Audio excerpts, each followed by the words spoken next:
Wizard of Oz, one of the most beloved films of all time. Let's go behind the curtain to reveal all its dark secrets, like injuries to all the main characters, from the witch getting severely burned to 16-year-old Judy Garland being on a steady stream of uppers and downers. We'll find out who got slapped on set by the director and who was paid what for their performance. You won't want to miss this one. Next on Technically a Conversation.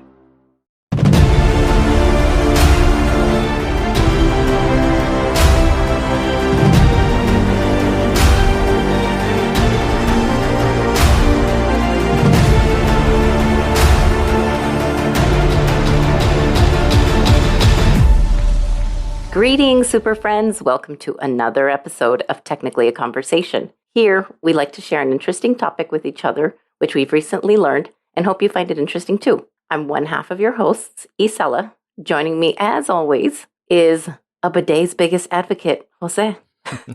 How are you? I'm doing great. How about yourself? I'm good. You always crack me up when we always talk about the bidets. I know we had a large dinner with one of our fans, our super friend fans. Yeah, super friend Erica, as a matter of fact. One of the queens. That's right. Very enjoyable dinner. And yes, I can't talk more highly of bidets. It totally changed my life. Game changer. Yes, I would believe that. So quick reminder, we still have that great opportunity to win your very own smoldering hot, Technically a Conversation t-shirt. Tell them what they got to do, Jose. It's very easy. Just leave us a review, take a screenshot, send it to one of our socials. We're at Greetings TAC everywhere. And once we get the review, we'll read it on the show. And once we have 25, we'll do a drawing and give the winner a sexy, Technically a Conversation t-shirt. And we're already up to like 18 or 14 or something like that. So it's not that many more. I know. Come on, people. We can do it. Yep. So check out technicallyaconversation.com for all the deets, or just check our show notes. And thank you to everyone that's already left us a review. Thank you. Quick shout out to the queens, Erica and Elena, the Duke, Stephen B, and Chelsea Grin.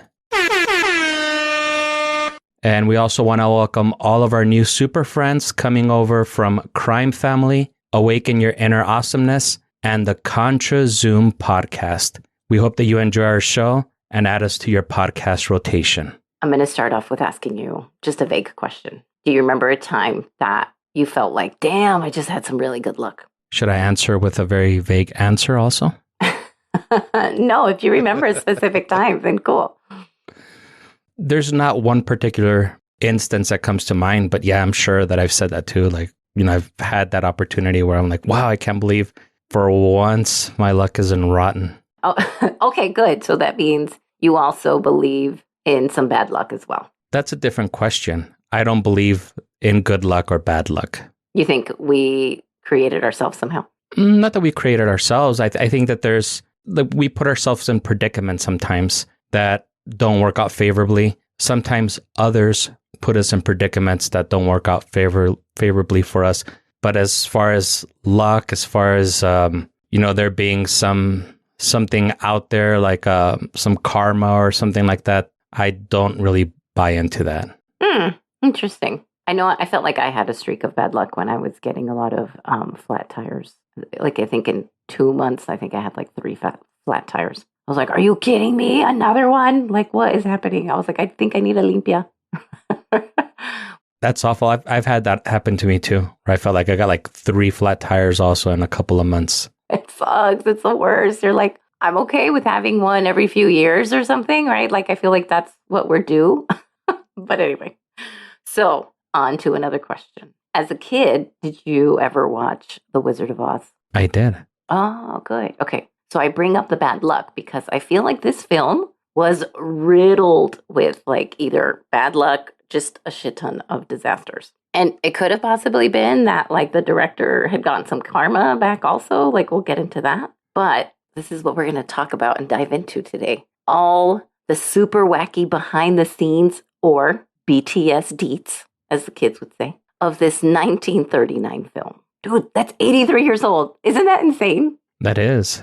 And it's such a great movie, too. Like, I remember thinking of it fondly, from the music to the storyline and, like, good prevails. I don't know. I loved it. I have to agree. I love that movie too. Oh, good. I'm glad. I'm glad you like that one. I also know that you are one of the rare friends of mine that are male and that like musicals. So big props to that. Yeah. I don't know how comfortable I am with you sharing that on a podcast, but Okay, you could take that out. no, I'm kidding. No, that's more like a guilty pleasure, I guess you could say. Oh yeah, I mean, I don't know. I'm sure I have guilty pleasures. I still love NSYNC. I don't know if it's up there. All right, so let's kick it off with the biggest rumor that people have probably heard, and we should clarify this one up front. No one committed suicide by hanging themselves during the filming. Did you ever hear that rumor? No, I haven't heard that one. Okay, a lot of people had heard that rumor, and I read it in a book. It's absolutely not true, definitely a rumor. So I was relieved to hear that we were not the witnesses to anyone's demise. Imagine what a cursed film it would be for people to... Was it the people that were acting in the movie, or was it people that were working on it? People that were acting, all of them got injured. Like every single one, including Toto. Oh. I know, that one made me feel bad. I'm like, okay, people, sometimes we choose to do it, but this poor little dog didn't have a choice. Well, at least we know that nobody committed suicide, so... We're already starting off somewhat on a good foot. So most of the information today is based on the book, The Making of the Wizard of Oz. You guys, it's a really good read. All of the details are in there, from like beginning interviews with the initial director, just all kinds of really cool behind the scenes. There's even a foreword by the Wicked Witch of the West. We'll get into all the stuff that she got into, but she's probably the one who I think fared the worst. I say initial director because this movie had 4 directors. That already seems a bit unstable and pretty chaotic, right? In an article titled Dark Secrets Behind the Making of The Wizard of Oz, the first director, Richard Thorpe, wanted Judy Garland to wear a blonde wig, which would have been awful, I think.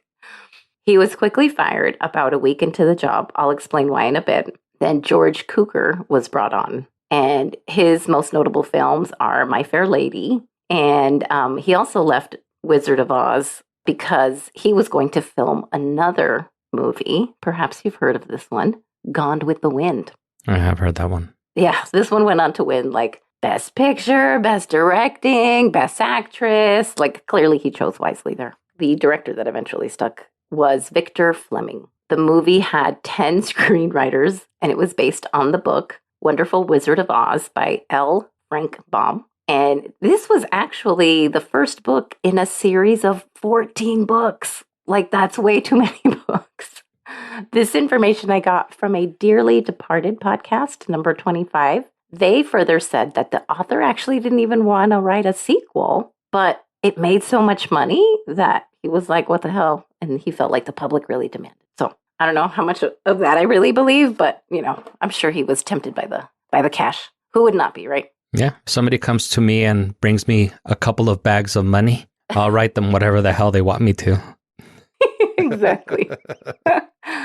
So in the book, just some fun little tidbits here. The famous ruby red slippers were actually silver, but I'm sure the director was like, hell nah, we need some color to pop and really grab our audience. We ain't throwing away all this money on Technicolor for nothing, right? Because it was huge. That was a really big deal. So they did make them red. Let's also get into the Tin Man. I don't know if you remember him. He was also silver? Yes. Was I the only person who found it weird that he was carrying around an axe?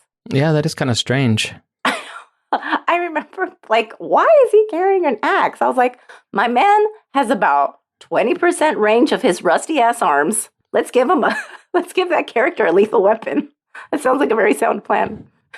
Or they could have made his hands into axes. Oh my God, that would have been very, like a precursor to Nightmare on Elm Street. It's like very Tim Burton-ish. That's true. So it only made sense why he was carrying an axe if you read the book.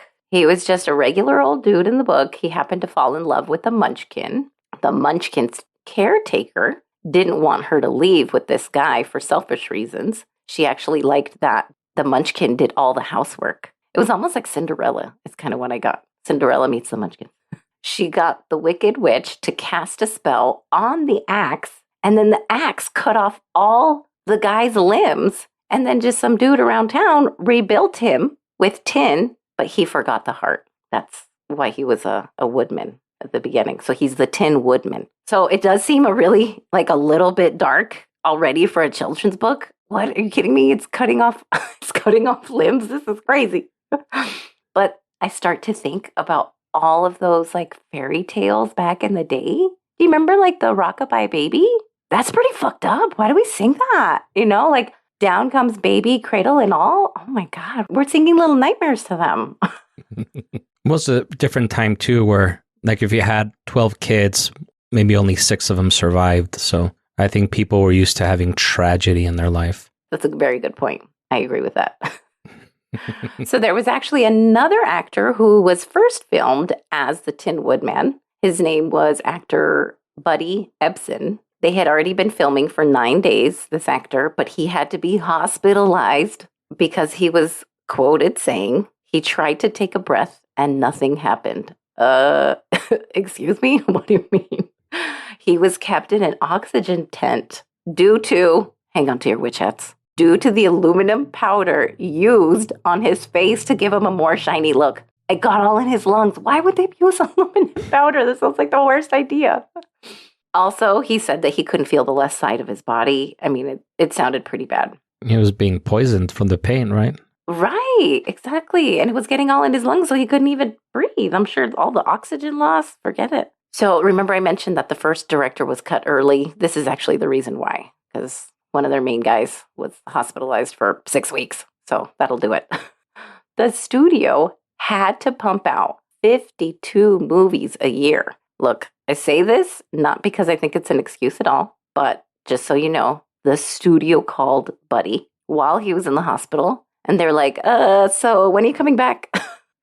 Basically, I'm not sure how you can go from like, hey, I almost killed this person to, hey, can I get you back in the office soon? It's all about the Benjamins, to quote Sean Puffy Combs. I do think it really was. Once I found out the whole 52 movies a year, that's a lot. That's very aggressive. So poor Buddy Ebsen, of course, he did not go on to do the rest of the movie in the Tin Woodman character. And he was prone to bronchitis for the rest of his life after that. He did end up having a scene in the movie because one of the very first scenes shot was the witches' soldiers. They were known as the Winkies. I don't know if you remember them. They were like, oh, wee, oh, wee, oh. Do you remember those guys? No, I just remember the flying monkeys. Oh, God, yeah, those were weird. I didn't like those. I didn't like to watch when they were on. So as far as the Winkies are concerned, while listening to an Australian podcast, Do Go On, episode 297, they were really funny because what I gather is Winky is Australian slang for penis. So every time they would say the Winkies, they would just bust out laughing. It was really funny. So we're packing all kinds of fun learning in this one, aren't we? Yeah, it's definitely stuff that I had never heard about. Nor have I. Jack Haley was the one who ultimately was cast as the Tin Man, and they learned their lesson, thankfully. They were not using aluminum dust. They were only using aluminum paste. I don't think that's any better, but okay, at least it's not flying everywhere. This gave him an eye infection, and he was out of filming for 4 days. But I still think he fared better than everyone else because as far as his costume is concerned, he couldn't sit down. He could only lean on things. That sounds kind of fucked up, especially when you found out that like they had 16-hour days. Dude, this poor guy. I bet his calves were fucking awesome. That's ridiculous. I agree. Moving on to the Scarecrow. It was played by Ray Bolger. He was also that guy, Hunk, who worked on the ranch, right? The one who ends up like in her dream as a Scarecrow. His costume was made of asbestos. What? Are you kidding? He was actually paid the most. Him and the Tin Man were paid the most out of the whole cast. I'll get into the details later. And here's the weird thing. Ray Bolger, the guy who went out to do the Scarecrow, was actually originally cast to be the Tin Man. And he said, hey, I think I could be more like physically funny as the Scarecrow. And, the other guy was like, sweet, all right, we'll swap. And they swapped roles. And that's how he ended up in that role, which I think he did really great. So I'm glad that they ended up swapping. And he died of lung cancer from the asbestos at 42. I don't know what he died of, but he did go on to say that it was really miserable because the mask that he had on, it was like really hot. It was rubber and, he couldn't really sweat to cool down. And again, 16-hour work days under those hot lights, like Kemi said, yeah, that sounds really miserable. Cowardly Lion. He was my favorite character. I don't know about you. It was played by Bert Lahr. Now, his costume looked pretty convincing, right? It looked like a real lion's hair and stuff. Yeah, I was still thinking about who my favorite was, but yeah, I'm going to ask you at the end so you can keep thinking. But as far as his costume is concerned, like it looked pretty legit. Well, there was no studio magic there because it was made of a real lion pelt. What the fuck? Like we do in the 1930s. That is awful. When I learned this, like it legit gave me sad vibes, like in a hurry. Dude had his costume that weighed 90 pounds. That's awful. 90 pounds? Can you imagine carrying 90 pounds and then jumping around? Remember how he was like jumping around all the time? Well, my stomach weighs like 90 pounds, so guess I'm kind of used to that.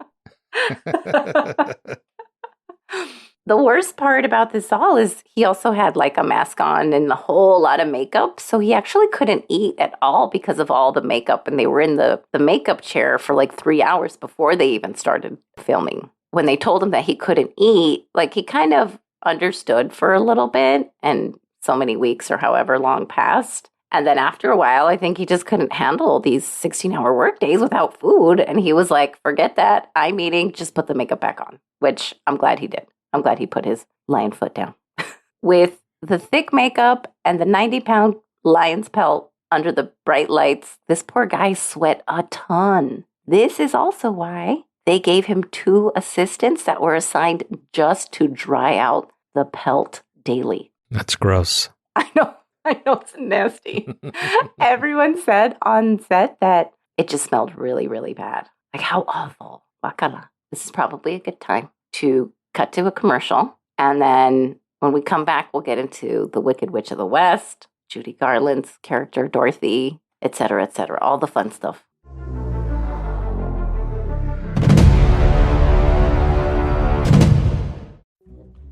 Hi, this is Dakota, host of ContraZoom Pod, where we go back and forth about film. I am obsessed with movies. I could talk about them all day, and if you're like me, then you'll love my podcast. Every week we take a new topic, whether it's ranking a director's filmography, covering major film festivals, or getting way into Oscar season. While every week is different, we do have some recurring topics, like our Make-Remake series looking at an original film and its remake, or our very popular A History Of program, taking an in-depth look looking at some of the biggest companies involved in film, including Criterion, A24, and Neon. It isn't all super serious topics, though, as we always need to play catch-up with all the hottest Marvel Cinematic Universe news and general pop culture goings-on. There's something for every kind of movie lover, whether you want reviews, interviews, or in-depth conversations. ContraZoom Pod is found on all podcatcher apps, and visit ContraZoomPod.com for even more information.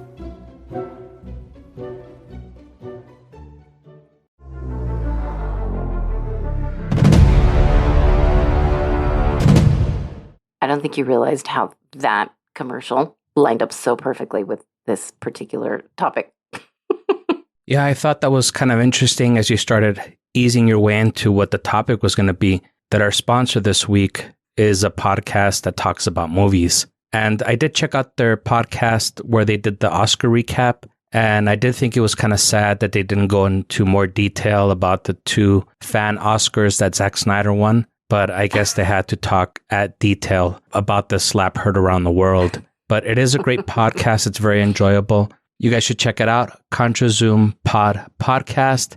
I will put a link to their website, Spotify, and Instagram in the show notes. Awesome. I might have to check that out for sure. It sounds very interesting. I love movies. Maybe not as much as music, but it's totally up there for sure. All right, we're going to dive back in. Moving on to possibly Lance Armstrong's inspiration, the OG famous cyclist, the Wicked Witch of the West, actor Margaret Hamilton. So in my opinion, she definitely suffered some of the worst injuries. So do you remember the scene where the house falls on that other witch where they shriveled up the legs and she was the one who had the ruby slippers? Mm-hmm. That was the Wicked Witch of the Lower Valley, right? Yes, yeah, of chops. No, just kidding. In that particular scene, there's a trap door that the witch is supposed to disappear into. And then there's that poof of red smoke and then like a small little flame that pops up, which is the scene that you saw, right? That we all see. It was caught a couple of times. Everything went swimmingly. For some reason, that freaking pesky director, Victor Fleming, said, hey, let's just do it one more time. So they do it a third time. But this time, she goes down the trapdoor, fine, but the flames started super early. So she was in the flames. It burned her face, the right eyelid, all her eyelashes were off. She had no more eyebrow on her right-hand side. Her face suffered second-degree burns.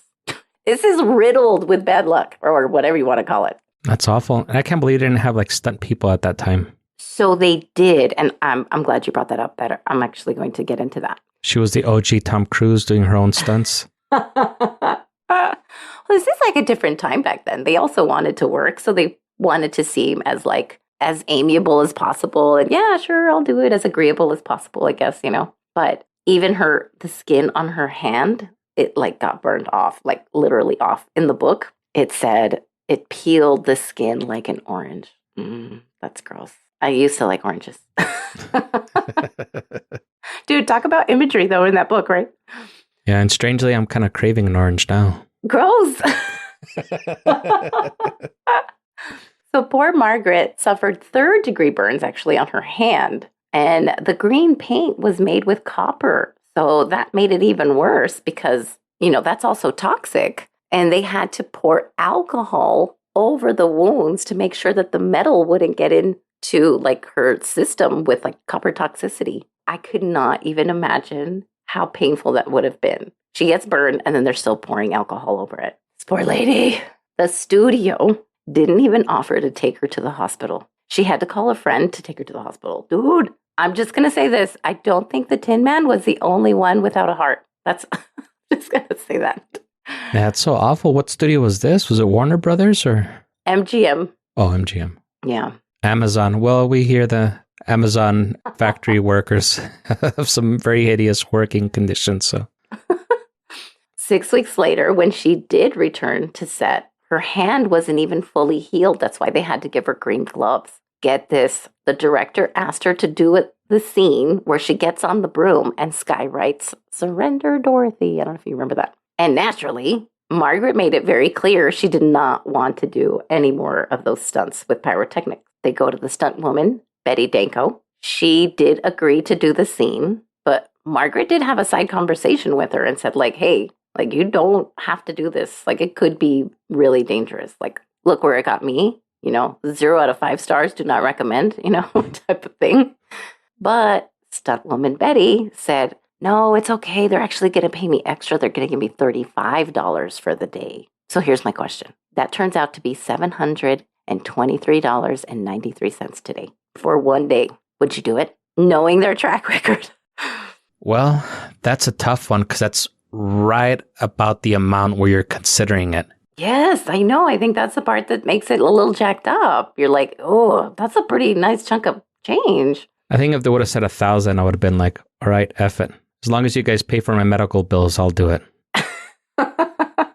So for our UK fans, that would be about £555. To our wonderful listeners in India, that would be about 55,259 rupees. So for one day, it's not so bad. But let me tell you what happened. How many pesos is it? I don't know. I guess I could tell you. No.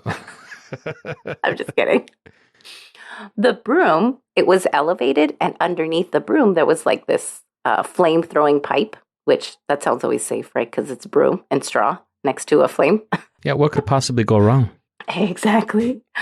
The pipe exploded. The left leg was bruised completely from thigh to knee. A huge ass hole was left in her leg about 2 inches deep, and it even has pieces of her fireproof costume inside there when it exploded. That sounds awful. But here's a funny side tidbit is when she went to the hospital, the doctors were like, oh, that's so funny. We just had a few flying monkeys in here last week. Something you don't hear every day. So did they give her $36 for her pain and trouble? Sure, they probably just said, so when are you coming back? Knowing these jerks.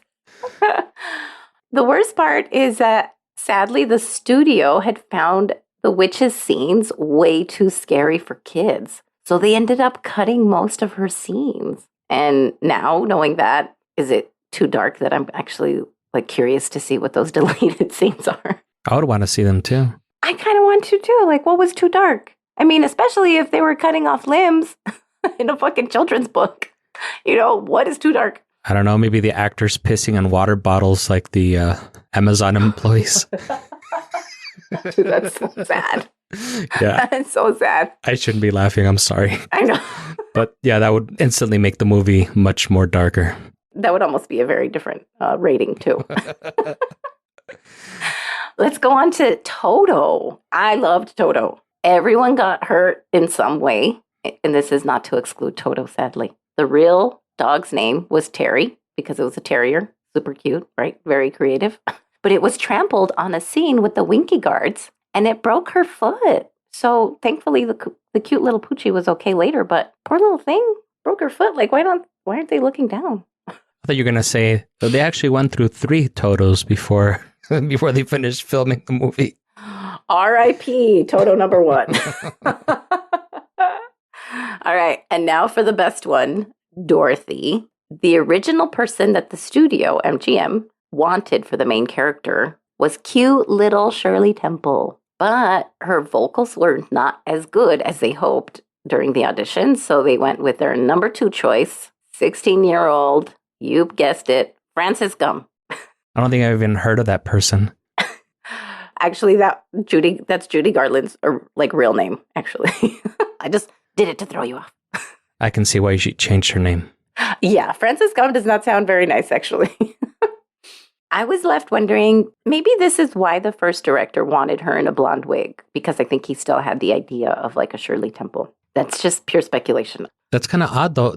Did Shirley Temple ever act as an adult? I don't think I ever saw her in anything where she wasn't a kid. No, at the time, Shirley Temple was 10 years old. In the book, Dorothy is 13 years old. So they were like, oh, maybe this will pass. Okay, that makes sense. Clearly, Judy's got some pipes, and this is really what won everybody over. And what would this movie be without her singing? Dude, for reals, when she sang Somewhere Over the Rainbow, like just beautifully, I remember just being completely captivated. I was not in my living room anymore. I was just like right there in that little barn section or whatever she was sitting on. I don't know, some kind of like bale of hay or something. And I heard they didn't even have to auto-tune her or anything. Yeah. I heard that she really, truly loved that song because she felt like an emotional connection to it. So as many times as she had to sing it, she said she never wanted to like phone it in, which I think is really admirable. Do you remember what she looked like in the movie? Yeah, for the most part. I don't know if some Mandela effect and false memories have come in. Because I want to say she was wearing a plaid dress and then she had her hair up in a ponytail. Yeah, like two little pigtails. Okay. Oh, good. Okay. So knowing more or less what she looked like, would you call her fat in any way? No, not at all. But I had heard that one, that they were telling her that she needed to lose weight. It's so awful. They signed her on with the caveat that she had to drop 15 pounds. I just don't think that she was heavy in any way, but I guess that's Hollywood for you. I mean, I get the fact that she was supposed to be 13 years old, the character. So, you know, they wanted to make her look a little more petite, but I thought she looked beautiful. Like, I don't know what the big deal was. And because she was 16, naturally her bust was bigger than a 13-year-old. So they would have to bind it down. And then they had to put this crazy tight corset on her so that she looked slimmer and she looked, you know, less womanly and more girlish. Dude, can you imagine trying to sing that song with your ribcage and your chest all bound up? Yeah, that's what I was thinking. I was like, how did she sing with that corset on? I know, and she sang so good. I don't know how she did it. She was miraculous for sure.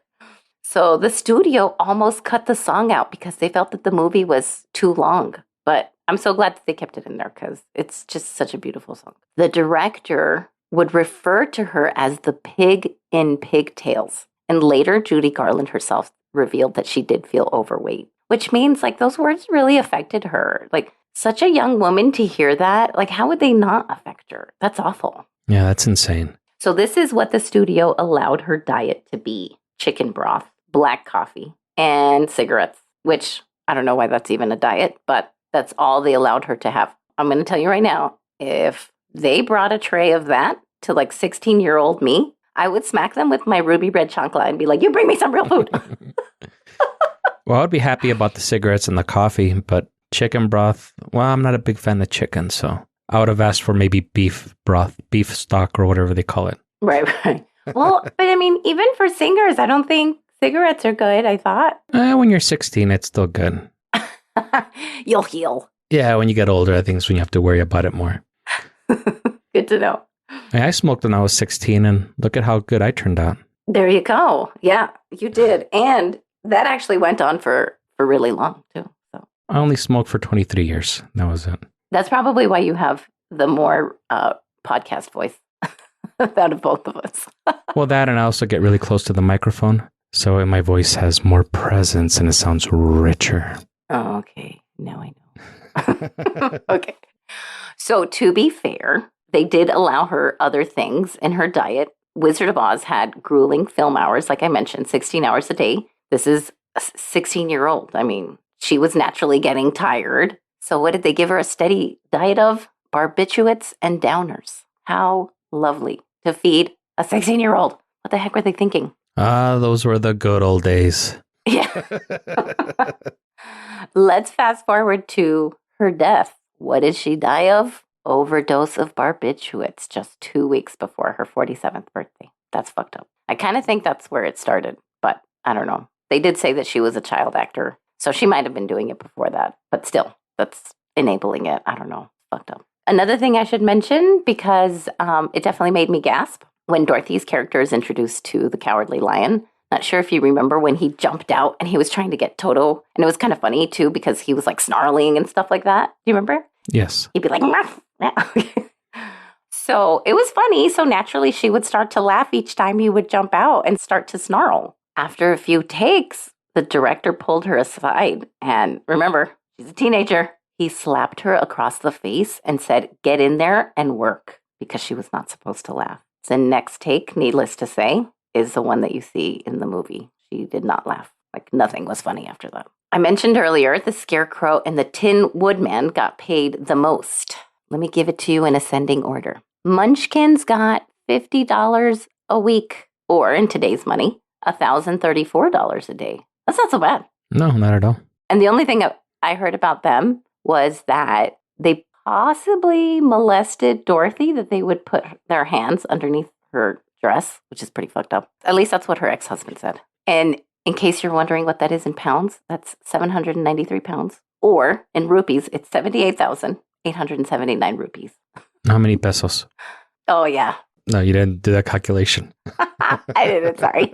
I don't know how many Mexicans we have listening. You guys got to start emailing us if you guys are from Mexico, so we know we could start translating it to pesos. Yeah, no, I think it's only like 1% of our listeners, so. I know. They didn't even get credit on the movie. The lead flying monkey did get credit, though, because he was like a munchkin, and then he also doubled as a flying monkey. But I do like that. That part has changed. At least everyone is listed in the credits now, even though like freaking credits take like 20 minutes to end, right? They usually put a great song on, so it's not too bad. Yeah, for the most part they do, I think. Toto got paid more than the Munchkins. Oh my God. She got $125 a week, which is $2,585 a week. His handler must have been living the good life. That's pretty sweet. Like, you just have to give it directions. It wasn't their foot that got broken. True. He was the only person that didn't get injured on the set. The handler. I know. Lucky bastard. So the $2,585 a week turns out to be 1,084 pounds, or 197,198 rupees a week. Next to get paid in the ascending order is Judy Garland herself. Dorothy only got paid $500 a week, which is $10,342 a week today, or 7,937 pounds, or 788,944 rupees. And that's pretty sweet money, though. I'd let myself get slapped around for that amount. For $10,000 a week, that's pretty cush, right? Hell yeah, I would slap myself for that amount. I don't know if I would do like barbiturates, like uppers or downers either, but oh my God. I was like, well, I don't know how bad I feel now. I'm just kidding. That's messed up. So the Scarecrow and the Tin Woodman, they got $3,000 a week back then. 1939. I don't even think I need to translate this to today's money because that's already a lot of money, even for today. $3,000 a week is pretty sweet. I definitely let myself get slapped for $3,000 a week. Yeah, and the Scarecrow and the Tin Woodman, I don't think was that. I mean, what? The Tin Woodman, he got an eye infection. Not so bad. Scarecrow, he just couldn't sweat. Yeah, not so bad. Okay, so for today's money, I will say I did calculate it. That's $62,051 a week. Shit, that's more than I make a year. Dude, that, like, poor Judy got screwed, like, big time. They got $3,000 a week and she only got $500? Like, this is super fucked up. And they were all in the same scenes together, I feel like. Yeah, but I think it was definitely Dorothy, Judy Garland, that carried the movie. Right. That's why I think she should have been paid more. But of course, she's a woman, and then a teenager. So of course, they were exploiting her. Finally, here's my last question. Do you have a favorite character of the movie? I think it would have to be Dorothy, Judy Garland. I remember being a little kid when I saw it, and it was almost impossible not to fall in love with her. Yeah, she was real soft-spoken and sweet, but she stood up for herself when she needed to, when she had to, like, smack the lion. And she was so pretty. That dress, I remember I wanted that whole outfit. Like, I loved that gingham dress, her ruby red slippers. Oh, my God, everything I thought was so pretty. Which, side note, I just read in the news today that one of her dresses was found, her costume dress, and they are going to auction it off. They're thinking that it might get about $1.5 million. The lion, that costume, was auctioned off. Do you want to guess how much they got for that one? It's kind of gross because I can imagine him sweating into it. Fucking nasty, right? You have to put it in like a hermetically sealed, like one of those boxes or something, so no one smells it or touches it. I don't know. I would say it probably got $1 million, and the NFT price sold for $2 million. It was $3 million. Isn't that insane? That is insane for a sweaty lion suit. Gross. Oy. Yeah. But I know my personal favorite character, as I mentioned, was the lion. I think he was just really funny to watch. And then I really liked the way he talked. I was really little, so I didn't realize that he had an accent. I just knew that he talked funny. So, later on I realized, oh, hey, actually, I like a Boston accent. I think this movie really predicted my love 20 years later for, like, Mark Wahlberg. The Marky Mark. This concludes our learning today. How did you feel about all these crazy stories? Yeah, it was very enlightening. I didn't know about most of those things. I think the only thing that I did know about was how bad Judy Garland was treated. But everything else, I mean, I wasn't aware of all these accidents and all these crazy shenanigans going on. Yeah, shenanigans indeed. I thought it was pretty awful. Well, with that said, congratulations, lovelies. You've done it again, folks. You've learned along with us. This time, some tragic details that could have possibly ruined your childhood. Sorry. Or you're welcome for the fun facts. We hope that you've been entertained by our chat and invite you to join us again next week. If you're enjoying the show, please leave us a review, tell a friend, and subscribe wherever you're listening to this podcast. Follow us on Facebook, Instagram, TikTok, Twitter, at greetingstac, or you can email us at greetingstac@gmail.com, or leave us a voicemail at 915-317-6669 if you have a story to share with us.